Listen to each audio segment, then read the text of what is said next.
Ada anak baru latihan bahasa Arab mufrodat. Jadi dia taunya kalau yadun itu tangan. Kalau anta itu kamu. Ya kalau jalan ya saro. Kalau kepala ya roksun. Kalau saya ya ana. Ketika dia baru ahli mufrodat, di Arab kepalanya diusap-usap sama orang Arab. Kata si santri tadi, ya Syekh, yadun anta, saro-saro. Ala roksi ana katanya. Ya artinya sama. Jadi ya Syekh, yaitu yadun anta berarti tangan Anda, saro-saro. Terusannya itu ala roksi ana pada kepala saya. Jadi dia belum bisa mengatakan misalnya yaduka ala roksi, tapi ya yadun anta, saro-saro, ala roksi ana.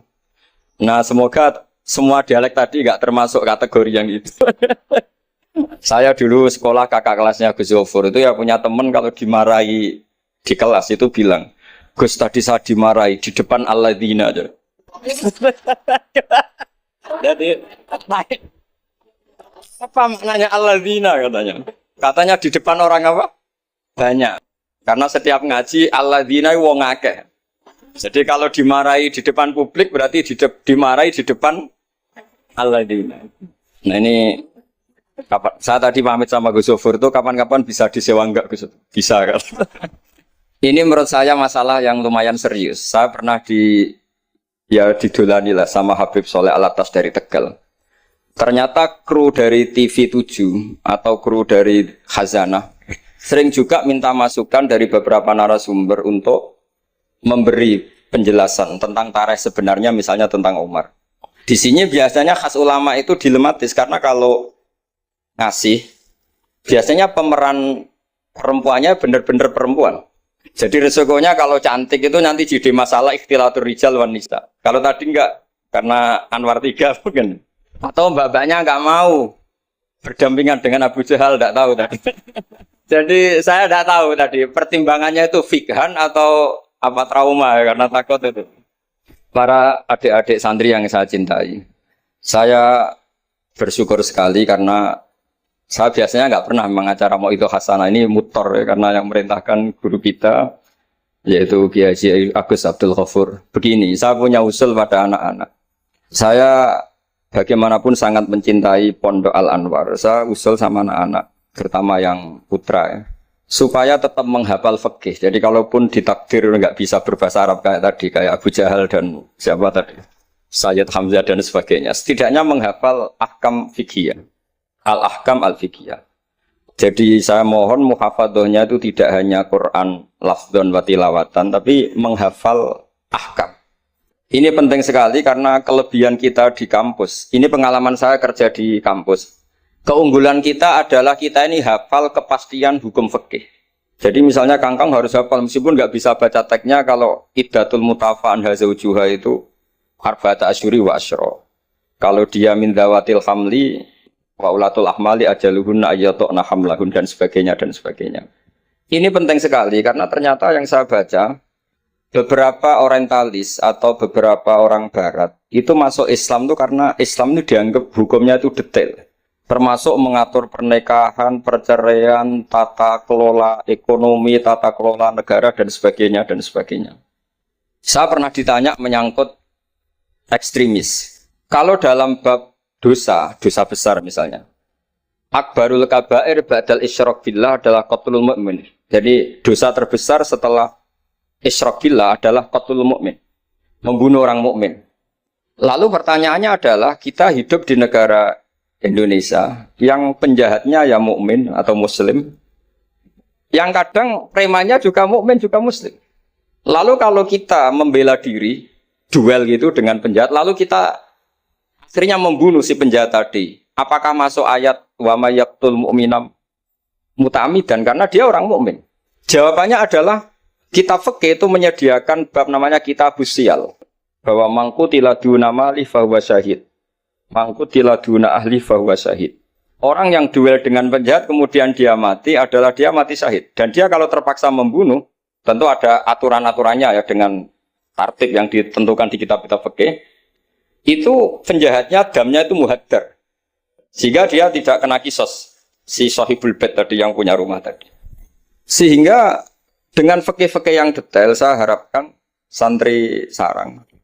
Karena dulu Mbah Zubair itu ma'ruf bil faqih. Saya sering kalau ngajar cerita bahwa misalnya Gus Zofur ngaji sama Mbah Mun ngaji sama Mbah Zubair ngaji sama Mbah Fakih Mas Kumambang, Mbah Fakih ngaji sama Mbah Mahfud Termas. Lah Mbah Mahfud ini muridnya Sayyid Abi Bakar Sato, Sohibul Li'anah. Sayyid Abi Bakar Sato punya kakak namanya Sayyid Umar Sato. Itu dulu kiainya mbahnya Mbah Mun itu. Ahmad Su'aib.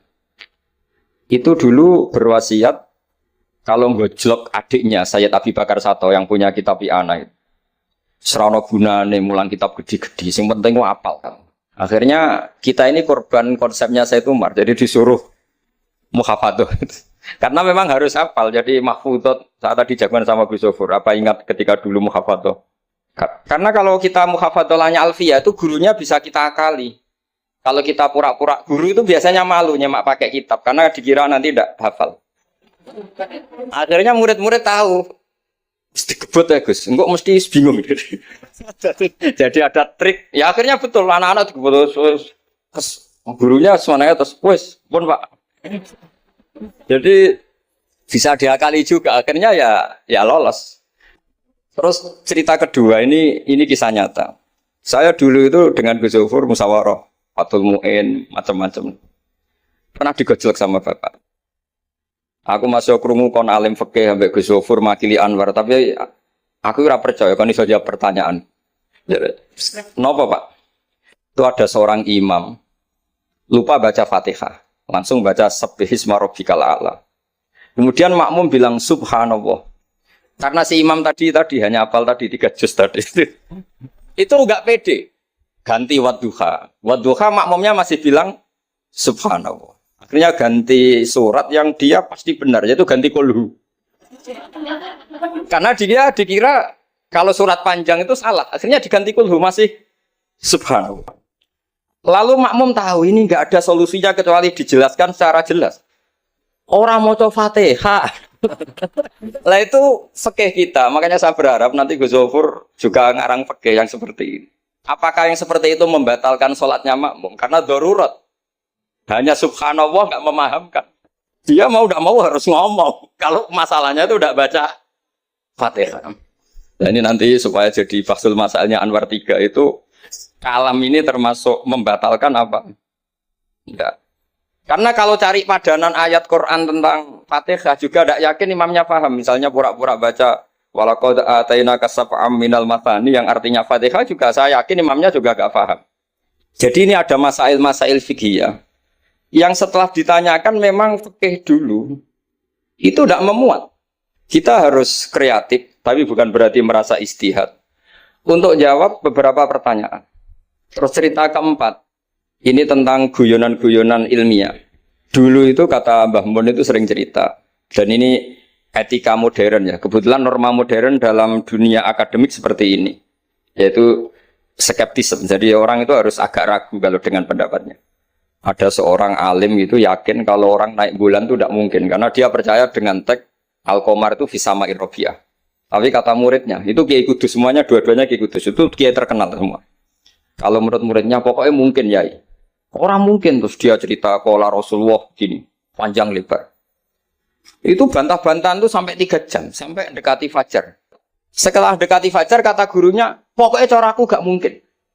Terus muridnya bilang, alhamdulillah, dia pun betul nopo-nopo. Gurunya janggal. Kenapa kamu sekarang taslim, padahal mulai tadi kamu terus bantah saya? Karena guru saya sudah bilang menurut saya. Itu haknya guru, kalau bilang menurut saya. Tadi Anda bilang, Pak Guru bilang pola Rasulullah. Itu Rasulullah itu milik kita semua. Jangan-jangan tafsir guru salah. Makanya saya bantah terus. Jadi itu unik. Tapi kalau sudah menurut saya, ya sudah itu menurut guru. Kalau tapi bilang kalau pola Rasulullah gini-gini, bisa saja guru salah dalam menafsirkan pola Rasul. Ini penting sekali dalam ulumul Quran. Saya yakin Gus Zofur lebih tahu. Misalnya begini. Saya sering kali digugat oleh para saintis. Pak Bahak, dalam proses embriologi itu tidak ada min alakir segumpal darah. Yang ada dalam embriologi itu, alak itu ya semacam zigot yang nempel di dinding rahim. Kemudian itu yang nanti jadi janin. Kalau segumpal darah ya orang keguguran katanya.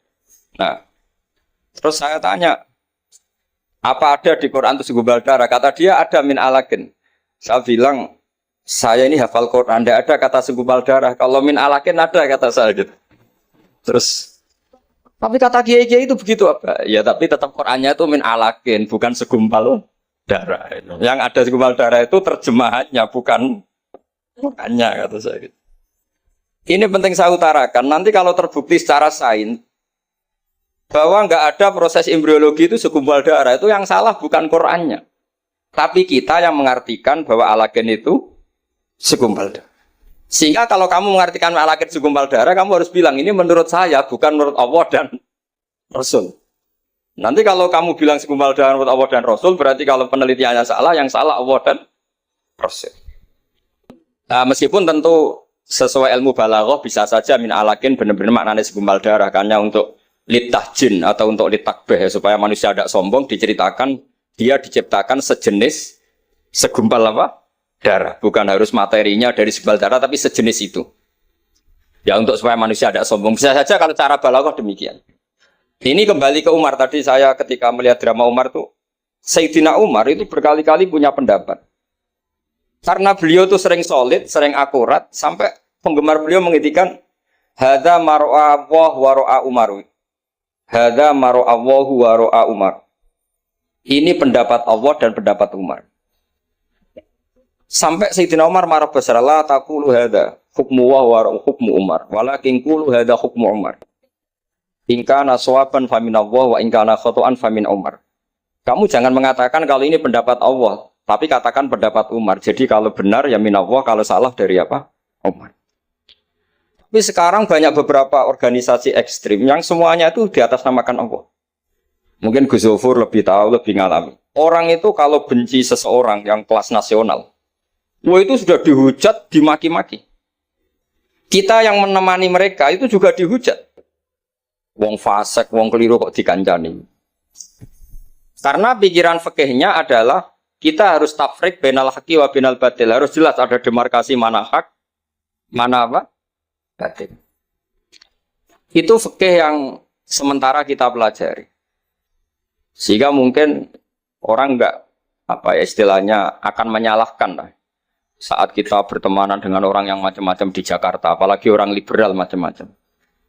Tapi kalau sampean ngaji lagi di atas itu, misalnya belajar ilmu tasawuf, kita diajarkan kalau kamu berteman sama orang dolim, ma tadri madza yuhtamu bih. Orang dolim itu kamu pun tidak tahu madza yuhtamu bih. Jangan-jangan dia yuhtamu bi husnil khotimah. Kamu juga nggak pernah tahu madza tuhtam. Apa kamu nanti tuhtam bi husnil khotimah apa suil khotimah. Sehingga orang-orang tasawuf itu melihat orang dolim ya tetap hormat. Karena tidak tahu nanti akibatnya jangan-jangan dia husnul khotimah. Kita yang suul khotimah. Ini penting bagi anak-anak Anwar 3, murid-murid Gus Zofur, sehingga orang-orang alim itu harus kamu beri ruang, meskipun secara zahir berteman orang-orang yang macam-macam. Karena itu ada ilmunya. Kita tidak ngambil sikap itu ada ilmunya. Makanya di kitab Hidayatul Hidayah, beberapa kitab tasawuf diterangkan, kalau kamu melihat orang fasik, jangan-jangan yuhtamu bi husnil khotimah. Kamu tidak. Kita ingat cerita Wahsy. Wahsy itu orang yang dilaknati Rasulullah karena qatilu Hamzah. Ketika Nabi aksara min la'nil kuffar, malah nazala qaulu ta'ala laisa laka minal amri apa? Syai'un aw yatuba alaihi. Dalam surat Ahzab ketika Allah mensifati orang munafik, itu masih ada kata wa yu'adzibal munafiqina insya'a. Masih ada kata aw yatuba alaihi. Kemungkinan orang munafik adalah Allah menyiksa mereka insya'a atau memberi tobat. Sehingga banyak ulama, terutama guru kita Syekhina Kiai Maimun Zubair, itu berteman orang macam-macam nggak masalah. Dan kadang-kadang banyak menimbulkan kekecewaan. Ini nanti nggak ada tafrik bainal haqqi wa bainal batil. Nah, saya akan menjelaskan di sini bahwa itu ada ilmunya. Ada ilmunya. Banyak orang sing la'anahu Rasulullah. Bahkan da'a alaihi Rasulullah kayak Wahsy, kayak Khalid bin Walid. Kaifa yukhlifu qaumun fa'alu bi'ihim hakadha. Zaman itu binabihim hakadha. Yaitu ketika Rasulullah perang Uhud itu syujja wajjuh wa kusirat rubaiyatu wa udmiyat lisatu Ketika Nabi babak belur wajahnya, kata beliau, kaifa yuflihu qaumun fa'alu bi nabihim hakadha. Tapi apa yang terjadi? Justru Khalid bin Walid itu masuk Islam. Wahsy qatilu Hamzah juga masuk. Sehingga saya meskipun punya sikap, tentu saya sebagai orang punya pilihan gaya hidup.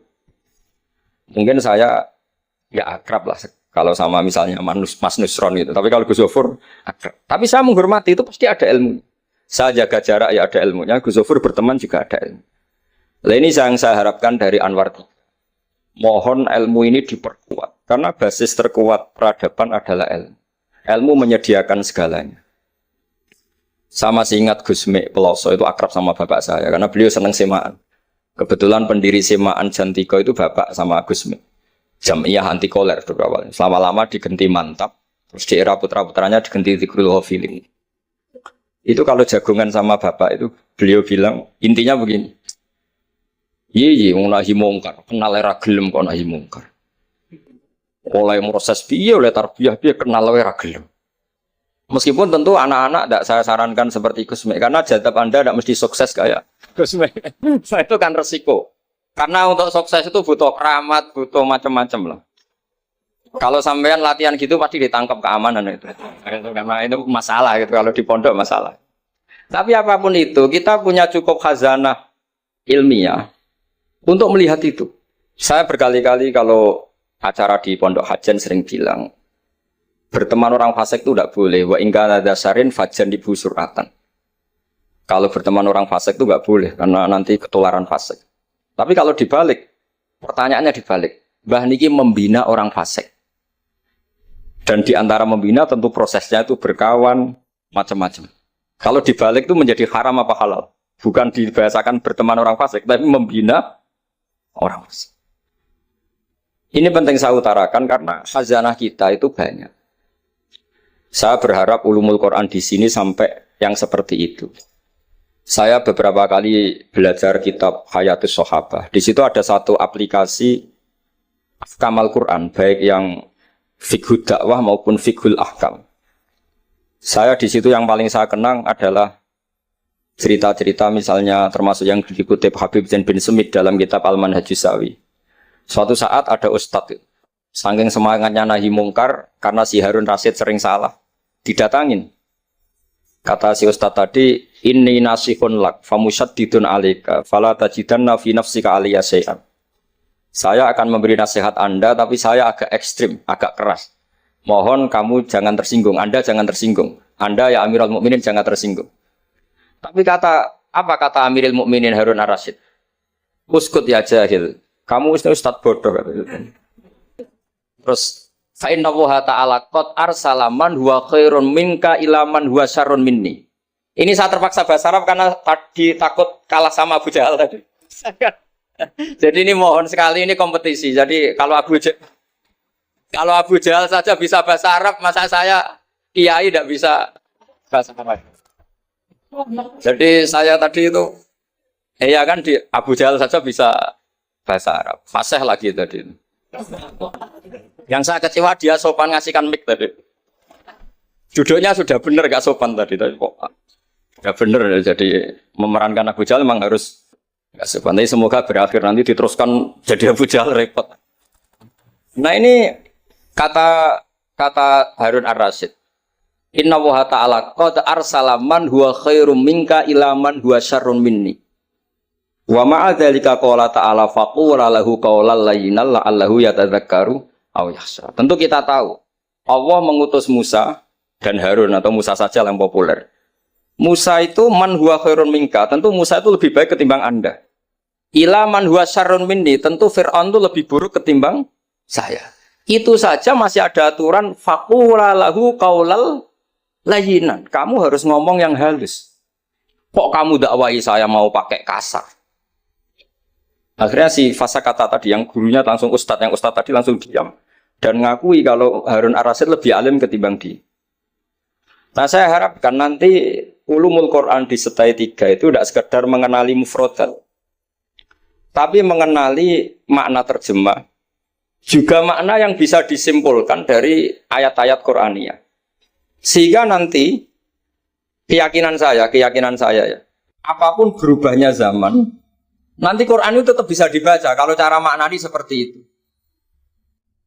Tapi kalau Anda maknani mufrodat, resikonya adalah mufrodat yang disebut itu kadang sudah tidak ada. Yaitu tadi misalnya wal khayla wal biwala wal hamira litarukabuha wasina. Tentu sekarang kita naik Innova, kita naik mobil, bukan naik khayl, bukan naik biwala. Tapi kalau dimaknani secara tadi, pokoknya ada markup, ada tunggangan yang kita naiki, ada tunggangan. Dan kalau kita dapat nikmat tunggangan itu, kemudian kita syukur, litaslawu ala dhuhuri, ya yang penting sumatat guru nikmat rabbikum. Ini penting saya aturkan karena saya berkali-kali berdebat juga. Kalau di kota itu kan ada dialog. Bahkan ini mungkin Gus Zofur lebih tahu ya. Saya pernah di UII itu pernah disurati sama Majelis Mujahidin Indonesia. Di situ diterangkan kalau sekian terjemahan Kemenak itu salah sekian. Miliknya UI salah sekian. Di antara yang diundang itu saya dianggap makili UII. Tapi apa yang terjadi? Mereka itu karena maknani itu pakai mufrodat, tidak mau pakai ilmu balaghah, tidak mau pakai analisis-analisis yang harusnya terjadi dalam ulumul Quran. Saya punya contoh demikian. Saya sering belajar kitab namanya kitab Ar-Risalah, karangannya Imam Syafi'i ketika sering surat-suratan sama Abdurrahman bin Mahdi. Kata Imam Syafi'i, Quran itu lisanul Arabi, dan lisanul Arabi itu awsa'ul lisanan, lisan yang paling luas. Sehingga ketika beliau ditanya, kenapa Anda mewajibkan tolabul ma, mencari air, ketika orang harus tayamum di perjalanan?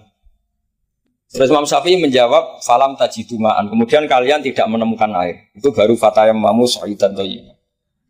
Beliau dengan enteng mengatakan, la yuqalu liman lam yatlub lam yajid. Orang yang belum pernah mencari tentu tidak bisa dikatakan tidak menemukan, tapi tidak tahu namanya.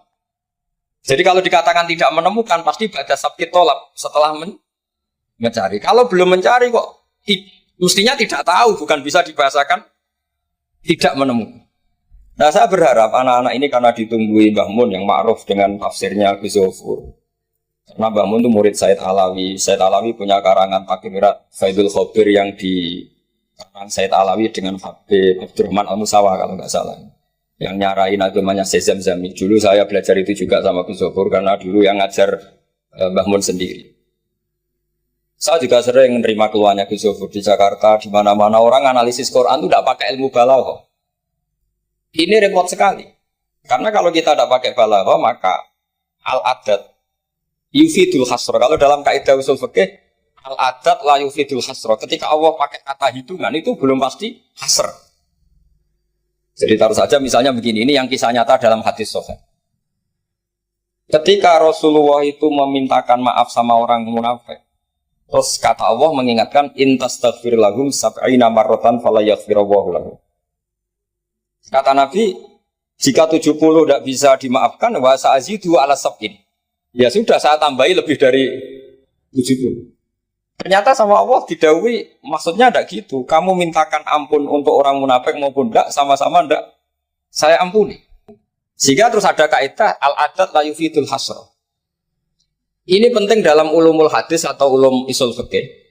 Karena kalau nuruti adat, Nabi sering dawuh misalnya man sholal bardan dakhalal jannah. Orang yang sholat pada waktu dua dingin yaitu subuh dan asar dakhalal. Terus kamu mau tidak sholat zuhur misalnya, dan sebagainya dan sebagainya.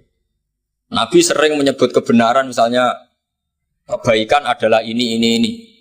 Terus kamu tidak akan melakukan kebaikan yang lain, tentu tidak mungkin. Ini masalah-masalah yang menurut saya serius semenjak ada banyak ormas-ormas yang sidik-sidik katanya kembali ke Quran dan apa? Hadis. Itu tapi kalau guyonannya orang-orang pesantren, ya kamu saja yang kembali. Karena keluar Anda terlalu jauh. Kalau kita tidak perlu kembali, wong sudah di dalam katanya. Yang keluyuran kemana-mana kan kamu. Kalau kita tidak pernah kemana-mana, jadi ngapain kita yang kembali? Anda saja yang apa? Kembali. Jadi ini penting ya, penting sekali. Karena pengalaman saya di Jogja, pengalaman saya di Jakarta ketemu orang macam-macam itu, memang pernah ya di Jakarta pernah ada satu acara. Ya acara seperti ini. Itu yang datang seorang kiai yang ya biasa pakai sarung, ada yang pakai celana. Itu pas mulai pegang mic ada separuh hadirin keluar. Alasannya gampang. Belum enggak pakai sunnah Rasul. Karena kiainya enggak cingkrang. Itu sudah keluar separuh. Ketika saya ditanya, Pak, kenapa Anda masih mendengarkan mereka? Mereka enggak ngikuti sunnah Rasul, mereka enggak cingkrang.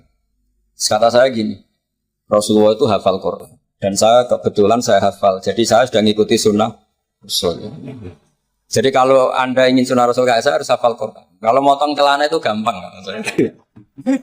Kalau motong celana itu gampang. Itu kan murah sekali dan mudah. Itu mikir dia. Ternyata mereka bilang sunnah Rasul itu hanya jenggot, cingkrang, wayoh bila ada tambahnya itu.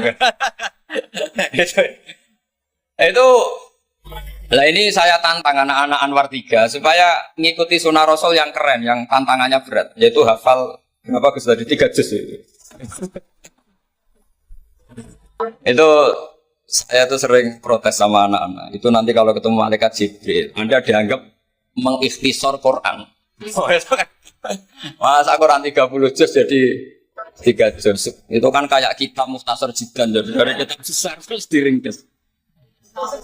Saya tidak bisa membayangkan kalau Anda nanti ditanya malaikat Jibril, kenapa Quran saya turunkan 30 juz jadi 3 juz. Ya tapi karena ya itu tadi, karena saya yakin Gus Zofur orang alim itu tadi kaidahnya itu malayidrokukulu, layidrokukulu. Kalau nggak bisa semua jangan sama sekali. Ini sekedar pengalaman untuk anak-anak. Kalau di pondok Quran itu sampai deres kulhu itu buatan berani. Karena dikira kayak sudah sampai 30 juz. Memang pondok Quran tuh unik. Anak-anak itu bisalahnya 2 juz 12, juz 13. Tapi juz amma itu udah hafal. Karena ketika menghafalkan tuh udah kober ngapalkan yang juz amma. Memang hafal betul juz 7, juz 8. Tapi juz amma kadang nggak bisa, buat duha kadang nggak bisa. Imam Mitraweh kadang nggak bisa dia karena dia usra kober karena ngapalkan Quran itu kan berat. Karena suatu saat saya tuh tahlil jajar santrinya bapak. Dia tahlil kulhu. Ojo tahlil kulhu. Itu juz 30, koyo apal 30 aja gitu. Jadi untuk baca kulhu itu memang harus urut setelah melewati juz 1, juz 2 sampai juz 3. Sampai seperti itu. Gayane maca kulhu kayak wis apal juz 30. Sehingga di pondok Quran tuh enggak ada yang berani terus juz 30 karena kesannya kan sudah. Iya, jadi itu tradisi yang mungkin iya, mungkin beda itu. Saya sendiri juga gak seneng kalau ada santri kok terus juz 30 itu kok melete itu kok sudah. Nah ternyata di sini saya ketemu santri-santri yang jurus juz 30 terus ini. Wah ini menurut saya ini agak masalah dalam tradisi saya ya, dalam tradisi kami. Jadi ya itu tadi karena cara pandangnya beda. Jadi cara pandangnya beda. Tapi saya berkeyakinan memang saya sering ketemu Gus Iit, adiknya Gus Zofur. Beliau sering cerita ke saya, Gus kalau bisa nanti sarang itu semacam kayak Islamic Center. Karena kita tahu semua kayak apa alimnya Gus Naji, kayak apa alimnya Gus Zofur, alimnya putra-putra Mbah Mun. Sesuai bidang spesifikasi ilmu masing-masing. Saya sering nasihati yai bahwa semuanya itu ada ilmunya.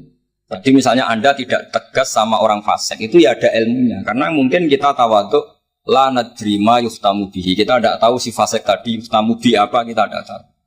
Kita sendiri nggak pernah yakin kalau kita nuftam misalnya bagus nih khotimah. Saya kalau di Jogja ketemu orang liberal, ketemu orang macam-macam, saya pakai ilmu itu. Tapi kalau saya ngaji di pesantren pakai ilmu at-tafriq bainal haqqi wa bainal batil. Kalau santri baik ya tak puji, kalau yang nggak baik ya. Tapi yang jelas nggak tak saboyong. Karena pondok saya bilang nggak punya adat boyong. Kata bapak, kena keramat, santri yang beling dilalah boyong, tapi jogeman boyong. Jadi berarti karena kalau musuhnya boyong berarti tidak keramat karena pakai kriteria fikih tadi pakai. Ini penting saya aturkan karena jangan sampai khazanah kearifan wali songo yang kancanan orang macam-macam. Ada 7 hari ya diterima, 40 hari ya diterima. Zaman itu ya nggak diterima sebagai khurafat bid'ah ya enggak. Sehingga menurut saya wali songo itu adalah panutan di mana itu semuanya diselesaikan bil ilmi. Bukan karena emosi si reaksi itu enggak, semuanya bil ilmi. Saya pernah baca kitab Al-Minanul Kubro karangannya Imam Sa'roni. Beliau cerita sebagian ilmu itu sudah keluar dari afdholiyah karena satu kondisi. Misalnya sebaiknya amal itu sirron. Tapi kenapa guru-guru kita Mbah Mun sendiri sering pengajian besar, Gus Zofur, banyak lah yang mau acara besar. Saya sampai sekarang nggak pernah punya acara besar. Wiling-wilingan saya yang pengagum sirron gitu. Tapi ternyata di kitab-kitab kita, kata Abdul Hasan Asyadili mengatakan alinu bito atikum kama yatadzaharu ghairukum bil ma'asi. Maksiat di Jakarta di mana-mana begitu ekstrim, dangdut begitu terbuka, diiklankan besar-besaran. Tapi kalau pengajian nggak besar-besar, dulu itu pengajian itu nggak ada yang besar karena mahal. Dulu orang soleh itu ciri utamanya adalah khifatul ma'unah, biayanya sedikit. Sekarang karena mereka besar-besaran menyebarkan maksiat, kita akhirnya kata Abdul Hasan Asyadili, kamu kalau taat harus iklan, a'linu bi ta'atikum, kalau taat harus dipertontonkan. Sehingga senang saya misalnya tadi dipertontonkan anak-anak ahli bahasa Arab, sampai Abu Jahalnya saja bisa. Wah, itu kan satu prestasi yang luar biasa. Kalau Abu Jahalnya saja alim, apalagi yang tidak Abu Jahal. Apalagi Abu Jahalnya tadi sopan, wah itu bagus sekali itu. Itu pasti Abu Jahal kecewa itu diperankan orang yang sopan. Itu udah gue banget katanya. Itu pasti kecewa. Abu Jahal itu pasti kecewa. Jadi ini penting ya, karena kita punya guru yang al-mutabakhir. Seperti Mbah Mun, seperti Gus Zofur. Jadi kita harus baca kitab itu banyak. Oke, ada haram yang kita tegas, ada halal yang kita tegas. Misal al-halalu bayyinun wal haramu bayyinun. Tapi selalu ada masalah yang wa bainahuma umurun mustabihatun. Ada sesuatu yang memang dari awalnya enggak jelas. Kalau sesuatu itu enggak jelas, kita harus bersikap enggak jelas. Jangan sesuatunya enggak jelas, kita sikapnya jelas. Ini penting kolaborakan karena sekarang tuh orang banyak yang ekstrim dengan dalih ilmu. Kadang dengan dalih qala Allah Ta'ala, qala Rasul. Itu pesannya Sayyidina Umar. Kalau bisa jangan. Karena makna yang tasreh, makna yang eksplisit, makna yang sorry seperti itu, jangan-jangan subjektivitas Anda. Seperti tadi si Ustadz tadi, ketika dia tegas, dia seakan-akan bahwa mandat Tuhan, kalau saya harus kulil haqqa walau kana murron, misalnya seperti itu. Tapi setelah diingatkan Harun ar-Rasyid, bahwa Musa yang termasuk Abdul Khalqi tentu, termasuk orang-orang pilihan, ternyata masih disuruh sopan hanya kepada siapa? Fir'aun, yang jelas Toro. Ini pelajaran bagi kita, makanya saya ketika datang di acara Mbak Najwa itu, mungkin yang saya agak beda, itu kalau Pak Quraish Shihab, kata Mbak Najwa itu kan kalau cerita nulis buku katanya kami, karena takut kalau bilang saya tidak mewakili guru-gurunya, tidak mewakili ulama-ulama dulu. Tapi kalau anak-anak Anwar 3 tidak harus seperti itu, boleh nggak apa-apa kata saya. Jagani nak salah itu, sing salah sampai antok. Itu kalau musonep ngarang kitab bilang kami, itu Gus Zofur ke bawah nanti. Jadi saya itu dalam konteks itu tidak sependapat. Karena resikonya tinggi sekali. Misalnya ngarang bahasa Arab bilang kami jumlah tadi yadun anta saro-saro ala rosi anak gitu kan. Itu fatal sekali. Terus ini yang terakhir, karena saya tabarruk sama para sahabat. Ketika tahun kedua, tadi Gus Zofur menyinggung perang Badar. Ketika tahun kedua, itu baru kedua dari Hijriah. Itu para sahabat itu sudah banyak yang hafal Quran. Dan paham, padahal baru tahun kedua. Yaitu yang bawa itu Mus'ab bin Umair. Itu ketika Rasulullah mau perang Badar dan istasyarah, meminta musyawarah sama orang-orang Ansor, istasyarah Ansor. Karena orang Ansor itu hanya punya kompensasi, jika engkau ya Rasulullah ke Madinah, Yasrib dulu, maka kita akan melindungi engkau sebagaimana kita melindungi nisa'ana wa abna'ana.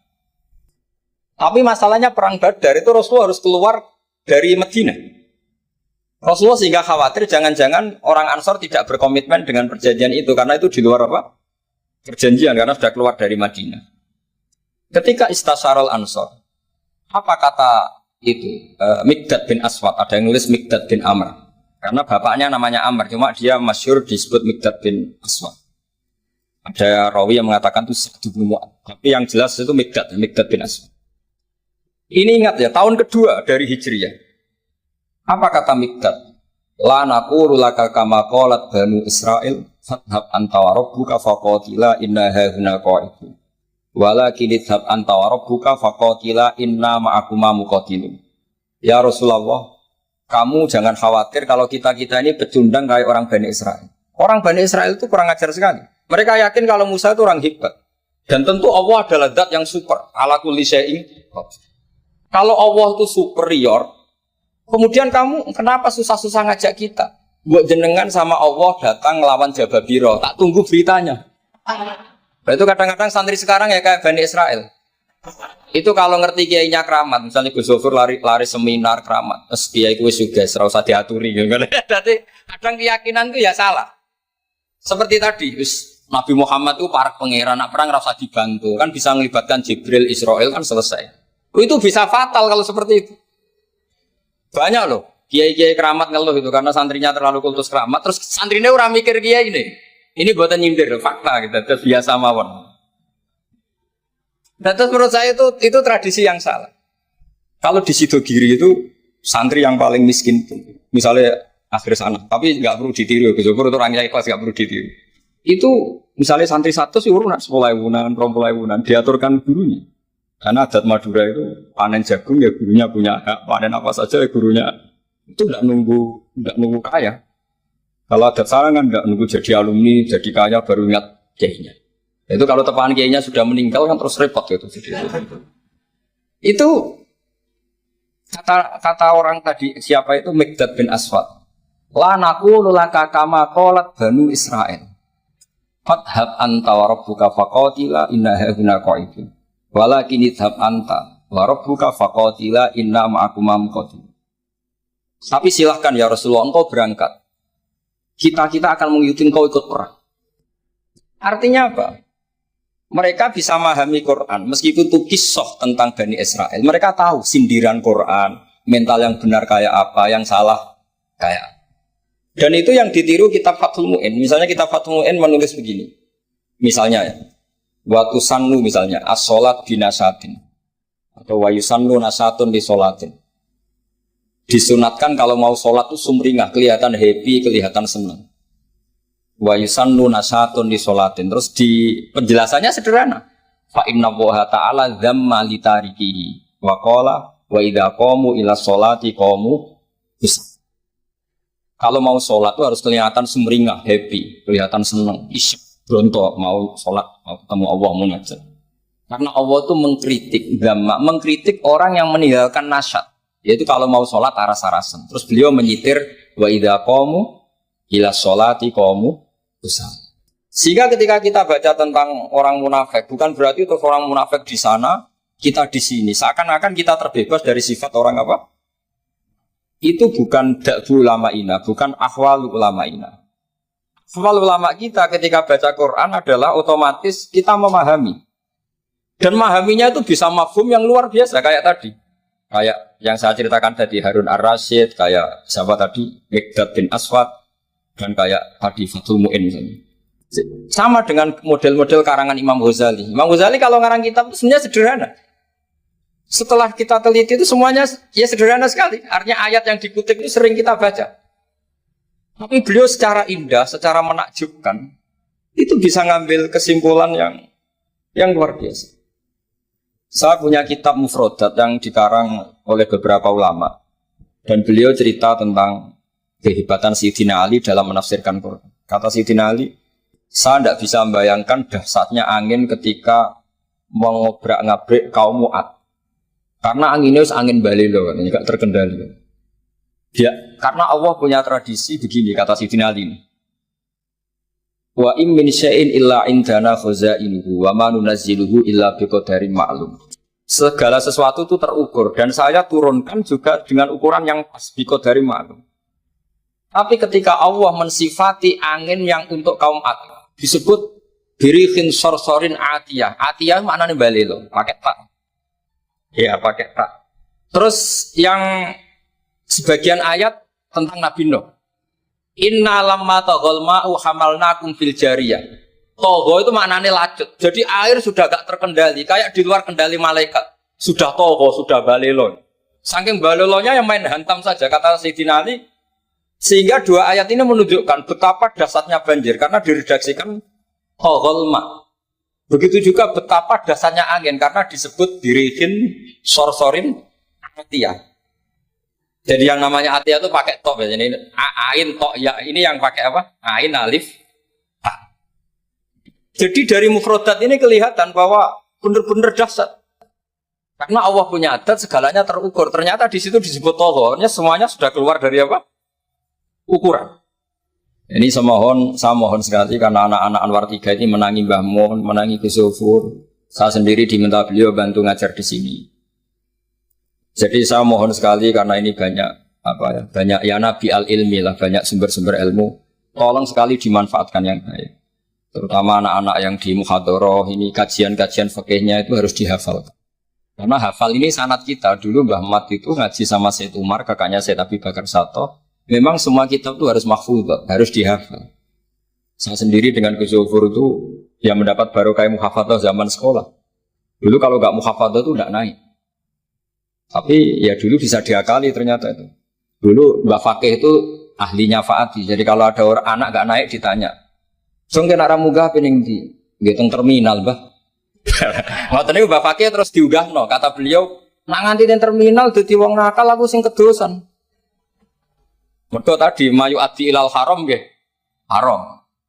Sehingga dulu masyhur kalau anak-anak ndak naik itu sudah kong kali kong. Wong nak takoki muni ning terminal yo. Karena kiai itu mesti pantangan. Taman kalau nggak percaya coba aja. Anak yang nakal mau boyong terus disowankan Gus Zufur. Gus, nak jenengan boyong balik mereman malih. Mikir, mesti kiai itu mikir. Tapi jangan pakai loh. Ini kan cerita dulu. Sehingga anak-anak yang gak mukhafadzah itu mesti ada yang anak-anak lugu ditanya Mbak Fakih. Kalau nggak naik ning dicong gebaleni. Masya Allah, alhamdulillah. Ya orang munggah tenan.